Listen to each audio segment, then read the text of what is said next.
Good morning बच्चों, स्वागत है आपका 12th क्लास राजनीति विज्ञान ऑनलाइन क्लासेस में। आज हम पढ़ रहे हैं खंड है इकाई 1 प्रमुख अवधारणाएं, चैप्टर नंबर 4 स्वतंत्रता और समानता। स्वतंत्रता शब्द अंग्रेजी शब्द लिबर्टी का हिंदी पर्याय है, जिसका अर्थ होता है बंधनों का अभाव, अर्थात बंधनों से मुक्ति, कोई बंधन नहीं होना। स्वतंत्रता शब्द एक आंदोलन है।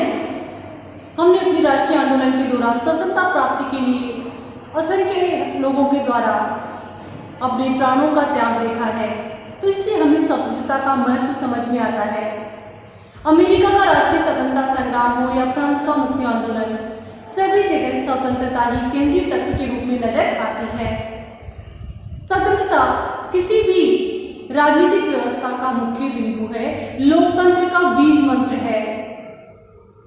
स्वतंत्रता के महत्व को हम इन कुछ पंक्तियों में भी इंगित कर सकते हैं। हेनरी पैट्रिक के शब्दों में, मुझे स्वतंत्रता दीजिए या मृत्यु। बाल गंगाधर तिलक के शब्दों में, स्वराज्य मेरा जन्म सिद्ध अधिकार है और मैं इसे लेके रहूंगा। इतिहासकार रिची के शब्दों में, अगर जीवन के अधिकार के बाद में कोई अधिकार महत्वपूर्ण है तो वो स्वतंत्रता का अधिकार है, अर्थात स्वतंत्रता एक बहुत ही महत्वपूर्ण विचारधारा है। स्वतंत्रता किसी भी व्यक्ति के जीवन के लिए बहुत महत्वपूर्ण है। अब हम इतनी महत्वपूर्ण विचारधारा के बारे में जानते हैं कि क्या है स्वतंत्रता, जिसके लिए हजारों लोगों ने अपना जीवन त्याग कर दिया। तो स्वतंत्रता के दो विचार देखे जा सकते हैं। स्वतंत्रता के दो अर्थ सामने आते हैं। पहला है बंधनों का अभाव, अर्थात बंधनों से मुक्ति, व्यक्ति पर कोई बंधन नहीं हो, व्यक्ति अपना कार्य करने के लिए बिल्कुल खुला हो, उसे आवश्यकता अनुसार कार्य करने की छूट हो। लेकिन अगर बच्चों ऐसा होगा तो फिर क्या होगा? क्या सभी को स्वतंत्रता प्राप्त हो पाएगी? नहीं। अगर सभी व्यक्तियों को अपना कार्य करने की छूट होगी, कोई बंधन नहीं होंगे, कोई नियंत्रण नहीं होगा, तो फिर तो शक्तिशाली लोग ही स्वतंत्र रह पाएंगे। निर्बल लोग या जो वंचित लोग हैं, क्या वो स्वतंत्र रह पाएंगे? नहीं। बंधनों का अभाव जो स्वतंत्रता का रूप है, तो उसमें सभी लोग स्वतंत्र नहीं रह सकते। लेकिन इस विचारधारा के जो समर्थक हैं वो है रूसो, हॉब्स, व्यक्तिवादी विचारक जेम्स मिल। रूसो ने कहा है मनुष्य स्वतंत्र उत्पन्न हुआ है, लेकिन समग्र जंजीरों से जकड़ा हुआ है। व्यक्तिवादी विचारक जॉन स्टुअर्ट मिल भी बंधनों के अभाव अर्थात स्वतंत्रता के नकारात्मक स्वतंत्रता, बंधनों के अभाव को अपन कह सकते हैं स्वतंत्रता का नकारात्मक अर्थ, तो इस स्वतंत्रता के समर्थक हैं। तो जो स्वतंत्रता का नकारात्मक अर्थ है, उसकी जो कुछ विशेषताएं सामने आती है वो इस प्रकार है। पहले, प्रतिबंधों का अभाव ही स्वतंत्रता है, यानी स्वतंत्रता की जो नकारात्मक विचारधारा है, स्वतंत्रता का जो नकारात्मक अर्थ है, उसके विचारक ये मानते हैं कि प्रतिबंधों का अभाव ही स्वतंत्रता है। प्रतिबंध अर्थात कोई बंधन नहीं होना, व्यक्ति को मनमानी करने की छूट होना। तो जो स्वतंत्रता के नकारात्मक विचारक है, उनकी नजर में कोई प्रतिबंध नहीं होने चाहिए, व्यक्ति को अपनी मनमानी करने की पूरी छूट होनी चाहिए, वही स्वतंत्रता है। दूसरा विचार है इसमें राज्य का कार्यक्षेत्र कम होना, अर्थात जो स्वतंत्रता का नकारात्मक अर्थ है, इसमें कहते हैं कि अगर राज्य का कार्यक्षेत्र बढ़ेगा तो कि व्यक्ति की स्वतंत्रता कम हो जाएगी। इसलिए नकारात्मक स्वतंत्रता के समर्थक विचारक व्यक्ति राज्य के कार्यक्षेत्र को कम करना चाहते हैं। वो कहते हैं कि राज्य का कार्यक्षेत्र जैसे बढ़ेगा, राज्य के कार्य बढ़ेंगे तो व्यक्तियों की स्वतंत्रता कम होती जाएगी। अब इसमें तीसरा विचार है कम से कम शासन करने वाली सरकार अच्छी है। नकारात्मक स्वतंत्रता के अर्थ में जो तीसरी विशेषता है, नकारात्मक स्वतंत्रता के समर्थक कहते हैं कि जो सरकार कम से कम शासन करती है वह अच्छी है, यानी सरकार के द्वारा कम से कम शासन होना चाहिए, व्यक्तियों को खुला छोड़ दिया जाना चाहिए। चौथा है मानव विकास के लिए खुली प्रतियोगिता ठीक है, यानी मानव के विकास के लिए व्यक्तियों में खुली प्रतियोगिता है होनी चाहिए। जो व्यक्ति योग्य है वो आगे बढ़ेंगे और जो अयोग्य है वो पीछे रह जाएंगे। ये खुली प्रतियोगिता का समर्थन करता है, व्यक्ति का विकास खुली प्रतियोगिता में मानता है। फिर इसके बाद में ये सरकार द्वारा समर्थित संरक्षण, जिसको अपन आरक्षण कहते हैं, उसको व्यक्ति के लिए ठीक नहीं मानते। क्योंकि वो ये मानते हैं कि व्यक्ति की स्वतंत्रता का हनन होता है तो वो आरक्षण या संरक्षण को उचित नहीं मानते। तो बच्चों, क्या स्वतंत्रता का नकारात्मक अर्थ सही है? क्या वाकई में स्वतंत्रता का नकारात्मक अर्थ में लागू होनी चाहिए? नहीं। आज वैश्वीकरण के युग में जहाँ पूरी राष्ट्र व्यक्ति एक दूसरे के साथ सहयोग कर रहे हैं, वहां स्वतंत्रता के नकारात्मक अर्थ को लागू नहीं किया जा सकता, बंधनों के अभाव को लागू नहीं किया जा सकता। इसलिए हम स्वतंत्रता के नकारात्मक अर्थ को वर्तमान में लागू करना सही नहीं मानते। अब हम दूसरी बात करते हैं स्वतंत्रता की सकारात्मक अर्थ की अवधारणा। ये लोक कल्याण, दूसरा अर्थ है युक्त बंधनों का होना, यानी व्यक्तियों पर कुछ युक्त बंधन होने चाहिए, कुछ नियम होने चाहिए जिसका व्यक्ति पालन करे, और इसको स्वतंत्रता का सकारात्मक अर्थ कहते हैं। तो ये जो स्वतंत्रता का सकारात्मक अर्थ की अवधारणा है, ये लोक कल्याणकारी राज्य की अवधारणा से जुड़ी हुई है। ये मानती है कि राज्य व्यक्ति के हित में कानून बनाता है, क्योंकि इससे जब राजनीतिक लोकतंत्र और नागरिक लोकतंत्र या कोई भी लोकतंत्र है तभी लागू होगा जब आर्थिक लोकतंत्र की स्थापना होगी, और आर्थिक लोकतंत्र की स्थापना तभी हो सकती है जब सरकार हस्तक्षेप करे, लोक कल्याणकारी राज्य की भूमिका निभाए। तो स्वतंत्रता का जो सकारात्मक अर्थ है, राज्य की हस्तक्षेप को आवश्यक मानता है और स्वतंत्रता पर कुछ युक्त बंधनों को आवश्यक मानता है, क्योंकि राज्य सामाजिक आर्थिक स्थितियां उत्पन्न करता है जिसके द्वारा वंचित वर्गों का विकास होता है। तो अपन इसकी विशेषताएं देखते हैं। पहली, स्वतंत्रता पर युक्त प्रतिबंध आवश्यक है। सकारात्मक स्वतंत्रता के समर्थक ये मानते हैं कि राज्य पर कुछ युक्त बंधन होने आवश्यक है। दूसरा, समाज एवं व्यक्ति के हित परस्पर निर्भर है। समाज और राज्य व्यक्ति एक दूसरे से जुड़े हुए, दोनों एक दूसरे पर निर्भर है, इसलिए बंधनों का अभाव स्वतंत्रता नहीं हो सकती, बल्कि युक्त बंधनों का होना आवश्यक है, तभी सभी व्यक्तियों को स्वतंत्रता मिल पाएगी। अगर बंधनों का अभाव होगा तो कुछ ही व्यक्ति स्वतंत्रता का प्रयोग कर पाएंगे, युक्त बंधन होंगे तो और सकारात्मक स्वतंत्रता होगी तो समाज के सभी लोग स्वतंत्रता को प्राप्त कर सकेंगे। फिर स्वतंत्रता का सही स्वरूप राज्य के कानून पालन में है, अर्थात जो स्वतंत्रता का सही स्वरूप है वह राज्य के कानून पालन करने में, क्योंकि जैसे कुछ कानून है, अपन यातायात नियमों का पालन करते हैं, किस लिए करते हैं? हमारी सुरक्षा के लिए करते हैं।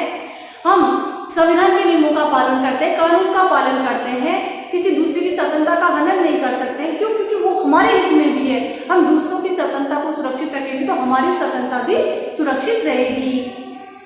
इसलिए समाज और व्यक्ति के हित परस्पर निर्भर है, तो बंधनों का भाव ये स्वतंत्रता नहीं मानता, बल्कि ये कहता है कि कुछ बंधन होने आवश्यक है, युक्त बंधन होने आवश्यक है। फिर इस स्वतंत्रता का सही स्वरूप राज्य के कानून पालन करने में, राज्य के कानूनों का पालन करने से सभी व्यक्तियों की स्वतंत्रता सुरक्षित रह सकती है। स्वतंत्रता व्यक्ति की सर्वांगीण विकास के लिए आवश्यक है। जो स्वतंत्रता का सकारात्मक अर्थ है वो ये कहता है कि स्वतंत्रता प्राप्त होने पर ही व्यक्ति का सर्वांगीण विकास हो सकता है। जैसे कि हमने देखा था, हम स्वतंत्र नहीं थे, अंग्रेजी शासन व्यवस्था के गुलाम थे, तो भारतीयों का सर्वांगीण विकास नहीं हो पाया। लेकिन जब हमें स्वतंत्रता मिली, उस पर कुछ युक्त नियम बंधन है, तो हम अपना सर्वांगीण विकास कर पा रहे हैं। फिर इसके बाद है दूसरों की स्वतंत्रता के महत्व को स्वीकार करना। स्वतंत्रता की जो ये विचारधारा है वो ये कहती है कि स्वतंत्रता के अस्तित्व को स्वीकार करने के लिए, उसको मान्यता देने के लिए हमें दूसरों की स्वतंत्रता के महत्व को भी स्वीकार करना होगा। इसके अलावा ये विचारधारा कहती है कि राजनीतिक और आर्थिक अधिकार या आर्थिक स्वतंत्रता तभी प्राप्त हो सकती है जब आर्थिक स्वतंत्रता हो। तो इसमें आर्थिक स्वतंत्रता के महत्व को भी स्वीकार किया गया है। तो वर्तमान में हम स्वतंत्रता के सकारात्मक अर्थ को सही मानते हैं, क्योंकि समाज में कुछ युक्त बंधन होना आवश्यक है। अगर युक्त बंधन नहीं होंगे, व्यक्ति मनमाना आचरण करेगा तो पशुतुल्य हो जाएगा। शक्तिशाली व्यक्ति ही स्वतंत्र रह पाएंगे, कमजोर लोग स्वतंत्र नहीं रह पाएंगे। इसलिए वर्तमान में स्वतंत्रता का जो युक्त बंधनों का विचार है वह ज्यादा प्रासंगिक है, ज्यादा महत्वशील है।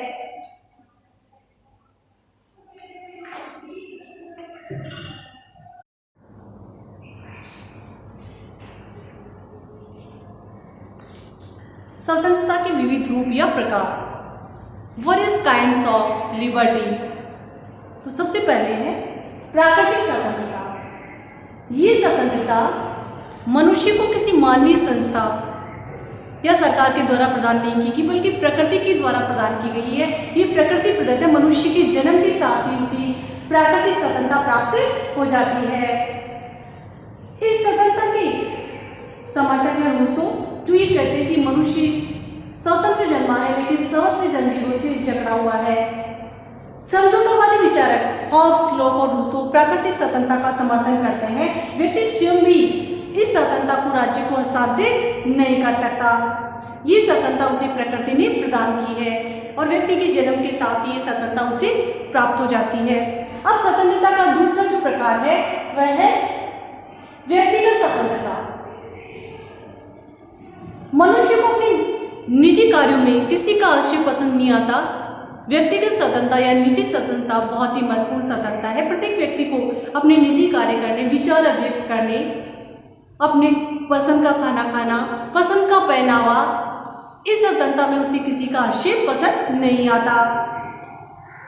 हमारे संविधान में भी स्वतंत्रता के अधिकार में अनुच्छेद 19 में व्यक्ति को निजी स्वतंत्रताएं प्रदान की गई। वो विचार प्रकट कर सकता है, कहीं भी निवास कर सकता है, घूम सकता है, तो उसकी स्वतंत्रता पर प्रतिबंध नहीं लगाया गया है। इस स्वतंत्रता का विशेष महत्व है लोकतंत्र में। लोकतांत्रिक देशों में नागरिकों की जो व्यक्तिगत स्वतंत्रता है इसका बहुत ही विशेष महत्व है। ये स्वतंत्रता व्यक्ति के निजी जीवन पर आधारित होती है और निजी स्वतंत्रता बहुत ही महत्वपूर्ण है। व्यक्तिगत स्वतंत्रता मनुष्य की जीवन शैली से संबंधित है और इसका प्रभाव जैसे समाज पर पड़ना प्रारंभ होता है इस पर नियंत्रण आवश्यक हो जाता है। अब जो स्वतंत्रता का तीसरा प्रकार है वह है नागरिक स्वतंत्रता। एक नागरिक होने के कारण मनुष्य को ये स्वतंत्रता प्राप्त होती है। समाज के द्वारा इसे स्वीकार किया जाता है और राज्य द्वारा इसे संरक्षण प्रदान किया जाता है। इसे नागरिक स्वतंत्रता कहते हैं। प्रत्येक देश के संविधान में नागरिकों को मौलिक अधिकार प्राप्त होते हैं। हमारे संविधान में भी अनुच्छेद 12 से 35 तक नागरिकों को मौलिक अधिकार प्रदान किए गए हैं ताकि व्यक्ति की नागरिक स्वतंत्रता सुरक्षित रह सके। फिर चौथा प्रकार है राजनीतिक स्वतंत्रता। एक लोकतांत्रिक देश में राजनीतिक स्वतंत्रता का महत्व है। राजनीतिक स्वतंत्रता में व्यक्ति राज्य के कार्यों और राजनीतिक व्यवस्था में भाग ले सकता है। राजनीतिक स्वतंत्रता में व्यक्ति मतदान कर सकता है, शासन क्रिया में भाग ले सकता है, सबसे महत्वपूर्ण पदों पर आसीन हो सकता है। गिल्ड राष्ट्र ने राजनीतिक स्वतंत्रता को बहुत ही महत्वपूर्ण माना है। गिल्ड राष्ट्र इसे लोकतंत्र का दूसरा रूप मानता है। इसके बाद में पांचवी स्वतंत्रता आर्थिक स्वतंत्रता। वर्तमान में आर्थिक स्वतंत्रता से अभिप्राय है प्रत्येक व्यक्ति को काम का अधिकार मिले और वह वित्तीय निर्वाह कर सके। वर्तमान में सभी देशों में राज्य लोक कल्याणकारी राज्य के रूप में काम करता है और समाज के जो वंचित तबके उनको ऊपर उठाने का प्रयास करता है, रोजगार प्रदान करने का प्रयास करता है, समाज में जो गरीबी अमीरी का अंतर है उसे कम करने का प्रयास करता है। व्यक्ति स्वयं या परिवार का जीवन निर्वाह कर सके, इसमें राज्य उसको आर्थिक सुरक्षा प्रदान करता है। सभी व्यक्तियों को समान आर्थिक अवसर प्रदान किए जाते हैं ताकि वह आगे बढ़ सके। इसके अलावा धार्मिक स्वतंत्रता, अंतःकरण की स्वतंत्रता। प्रत्येक व्यक्ति अपने धर्म के अनुसार आचरण कर सकता है। पूजा पाठ, उपासना विधि, अपने धर्म के लिए चैरिटी करना, संस्थाओं की स्थापना, ये सब कार्य धार्मिक स्वतंत्रता के तहत किए जाते हैं। हमारे संविधान में नागरिक अधिकारों में अनुच्छेद 25 से लेकर 28 तक धार्मिक स्वतंत्रता से संबंधित है। हमारे देश में संविधान में धर्मनिरपेक्षता को अपनाया गया है ताकि व्यक्ति को धार्मिक स्वतंत्रता प्राप्त हो सके। इसके बाद में है नैतिक स्वतंत्रता। इसका संबंध व्यक्ति की नैतिकतापूर्ण आचरण से है। सत्य, दया, करुणा, अहिंसा, सदाचरण, सद्मार्ग पर चलना।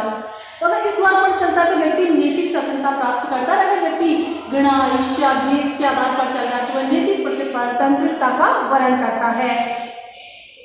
सामाजिक स्वतंत्रता। समाज में न्याय की स्थापना के लिए सामाजिक स्वतंत्रता बहुत ही महत्वपूर्ण है। समाज में धर्म, नस्ल, लिंग, जाति के आधार पर कोई भेदभाव नहीं हो, सभी व्यक्तियों को समान माना जाए, और सामाजिक परिस्थिति के आधार पर किसी के साथ कोई भेदभाव नहीं हो, सामाजिक स्वतंत्रता का भी विशेष महत्व है। फिर इसके बाद में राष्ट्रीय स्वतंत्रता। प्रत्येक राष्ट्र संप्रभु हो। देश आजाद होने से पहले हमारे पास संप्रभुता नहीं थी, अर्थात स्वतंत्रता नहीं थी, लेकिन जब हमें स्वतंत्रता प्राप्त हो गई तो भारत भी एक संप्रभु देश बन गया। उपनिवेशवाद राष्ट्रीय स्वतंत्रता का सबसे कट्टर शत्रु है। वह आज जो राष्ट्रीय स्वतंत्रता है इसका बहुत ही महत्व है। संवैधानिक स्वतंत्रता। हमारे संविधान में अनुच्छेद 32 के तहत नागरिकों को संवैधानिक स्वतंत्रता प्रदान की गई है। अनुच्छेद 32 नागरिकों के मौलिक अधिकारों की रक्षा करता है और नागरिकों को स्वतंत्रता प्रदान करता है। तो इस तरह स्वतंत्रता के 10 प्रकार हैं।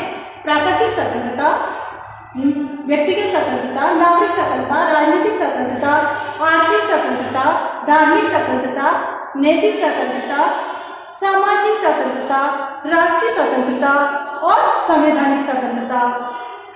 प्रत्येक व्यक्ति के जीवन में इन स्वतंत्रताओं का बहुत ही महत्वपूर्ण स्थान होता है। अब बच्चों इससे जो अगला टॉपिक है इसमें स्वतंत्रता से संबंधित वह ये है कि स्वतंत्रता के लिए आवश्यक शर्तें क्या है, व्यक्ति को स्वतंत्रता किन परिस्थितियों में प्राप्त हो सकती है। पहली कंडीशन ये है कि व्यक्ति की स्वतंत्रता के प्रति निरंतर जागरूक होना चाहिए। अगर व्यक्ति जागरूक होंगे, किसी भी राष्ट्र में निवास करने वाले व्यक्ति जागरूक होंगे तो उनकी स्वतंत्रता बनी रहेगी। दूसरा जो टॉपिक है वह है नागरिकों की निडरता और साहस। गलत के खिलाफ व्यक्ति खड़ा हो सके, निडरता से उसका विरोध कर सके, तभी व्यक्ति की स्वतंत्रता सुरक्षित रह सकेगी। समाज में लोकतांत्रिक भावनाओं का पनपना, क्योंकि जहां पर लोकतंत्र की स्थापना होगी तो लोकतंत्र का बीज मंत्र स्वतंत्रता मानी जाती है। अगर समाज में लोकतंत्र होगा तो स्वतंत्रता खुद स्थापित हो जाएगी। चौथी शर्त जो है वो ये है कि स्वतंत्रताएं लोकतांत्रिक शासन में ही पनप सकती है। अगर कहीं पर तानाशाही शासन व्यवस्था है, साम्यवादी व्यवस्था है तो वहां स्वतंत्रता का इतना महत्व नहीं होता। लोकतांत्रिक देशों में ही स्वतंत्रताएं पनप सकती है। पांचवी जो शर्त है वो ये है कि सभी नागरिकों को विशेष अधिकार प्राप्त नहीं होना। समाज में सभी नागरिकों को समान माना जाए, किसी को व्यक्ति विशेष अधिकार प्राप्त नहीं हो, सभी व्यक्तियों को समान अधिकार संविधान के द्वारा प्रदान किए जाए। अब जो छठी शर्त है आर्थिक दृष्टि से समतामूलक समाज, अर्थात सभी को आगे बढ़ने के समान अवसर प्रदान किए जाए, किसी के साथ कोई भेदभाव नहीं हो। हमारे संविधान में भी समाजवादी व्यवस्था को अपनाया गया है जिसमें सभी वर्गों को समान रूप से आगे बढ़ने के अवसर प्रदान किए गए हैं।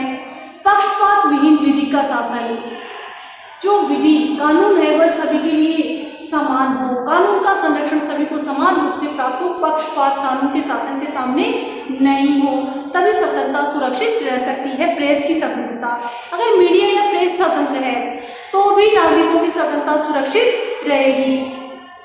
इसके अलावा स्वतंत्र न्यायपालिका, जिस देश में न्यायपालिका स्वतंत्रतापूर्वक कार्य करती है, कार्यपालिका और विधायिका से पृथक होती है, तो वहां पर नागरिकों की स्वतंत्रता सुरक्षित रहती है। इसके बाद में संवैधानिक शासन, अगर संविधान के नियमों के अनुसार शासन व्यवस्था चलाई जा रही है तो नागरिकों की स्वतंत्रता सुरक्षित रहती है। इसके अलावा अगर समाज में शांति और सुरक्षा का वातावरण है, कानून का शासन है, तो नागरिकों की स्वतंत्रता सुरक्षित रहती है। तो ये थी स्वतंत्रता के लिए आवश्यक शर्तें। अब जो नेक्स्ट टॉपिक है वह स्वतंत्रता के मार्ग की प्रमुख बाधाएं।